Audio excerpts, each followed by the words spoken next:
समझो तो आपको समझना ही नहीं है, क्योंकि जो हमने बार बार कहा वही फिर दोहरा रहा हूं कि मुद्दा शराब नहीं है। मुद्दा अगर शराब नीति होती तो सबसे बड़ा छापा तो पड़ना चाहिए था गुजरात में, जहां जहरीली शराब से 100 से ज्यादा लोग मर गए, जहां पे 10,000 करोड़ से ज्यादा जिस गुजरात में नकली शराब का धंधा होता है, छापे तो वहां पड़ने चाहिए थे ईडी और सीबीआई के। मुद्दा है अरविंद केजरीवाल की बढ़ती हुई लोकप्रियता। मुद्दा है दिल्ली जीते, पंजाब जीते, अब गुजरात कैसे पहुंच गए। मुद्दा है जो बात दिल्ली में करने की कहते हैं और करके दिखाते हैं केजरीवाल, वही योजनाएं गुजरात में अनाउंस कर रहे हैं और वही फ्री की बिजली, वही शिक्षा, वही स्वास्थ्य की व्यवस्था गुजरात में कैसे देने की बात कर रहे हैं केजरीवाल।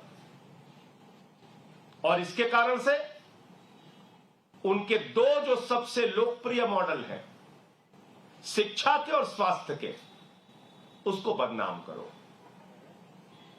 बदनाम करने के लिए पहले स्वास्थ्य मंत्री को जेल में डालो, अब शिक्षा मंत्री को जेल में डालने की तैयारी करो।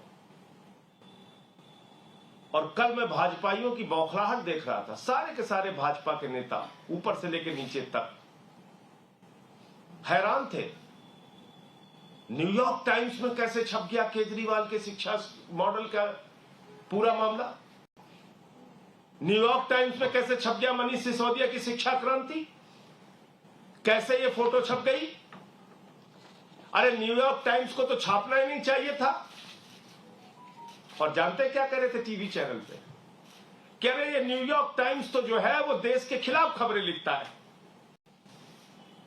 न्यूयॉर्क टाइम्स तो ऐसा अखबार है जो भारत के खिलाफ कुछ लिखता ही नहीं। तो मुझे एक खबर मिल गई इसी न्यूयॉर्क टाइम्स की। ये क्या लिखा हुआ है, Narendra Modi's rise in India. ये किस में छपा हुआ है, न्यूयॉर्क टाइम्स में। कब, 2013 में।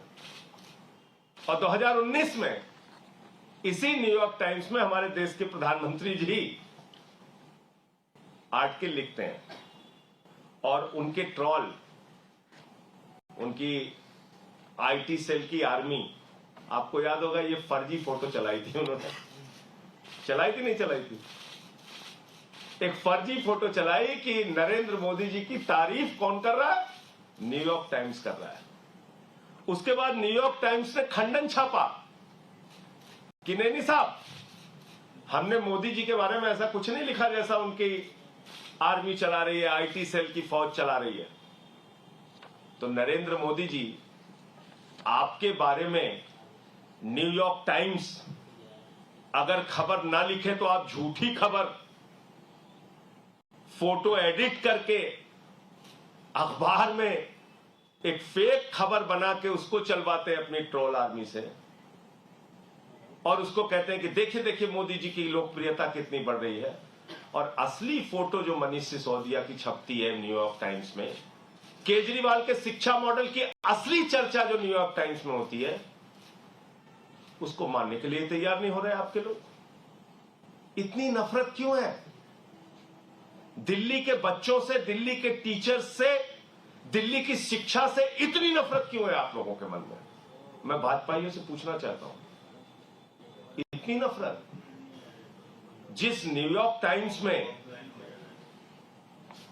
अपनी खबर छपवाने के लिए लालायित रहते हो, 2013 में एक खबर छपी भी है मोदी जी के बारे में, जिसको आप बता रहे थे कि वो हमेशा भारत के खिलाफ लिखता है, उसको आप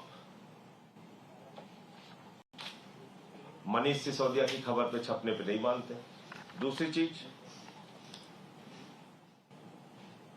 आपको क्या लगता है इस तरह की सीबीआई से, ईडी से, बदर घुड़कियों से आम आदमी पार्टी रुक जाएगी क्या? अरविंद केजरीवाल जी रुक जाएंगे क्या? उनका भारत को दुनिया का नंबर 1 देश बनाने का सपना और मिशन रुक जाएगा क्या? नहीं रुकने वाला है मोदी जी। और आपने तय कर दिया, ये लड़ाई छेड़कर आपने तय कर दिया ये जंग छेड़कर कि 2024 की लड़ाई मोदी बनाम केजरीवाल होगी, क्योंकि लोग पूछते थे मोदी बनाम who, Modi versus who, Modi के खिलाफ कौन। तो आपने खुद जवाब दे दिया, आपकी पूरी पार्टी ने जवाब दे दिया कि मोदी के खिलाफ अरविंद केजरीवाल। 2024 की लड़ाई मोदी वर्सेस केजरीवाल, 2024 की लड़ाई आम आदमी party versus Bharatiya Janata party. और अब आपके साथ कांग्रेस भी शामिल हो गई है, वो भी आपके साथ खड़ी हो गई है। अब एक एक करके मैं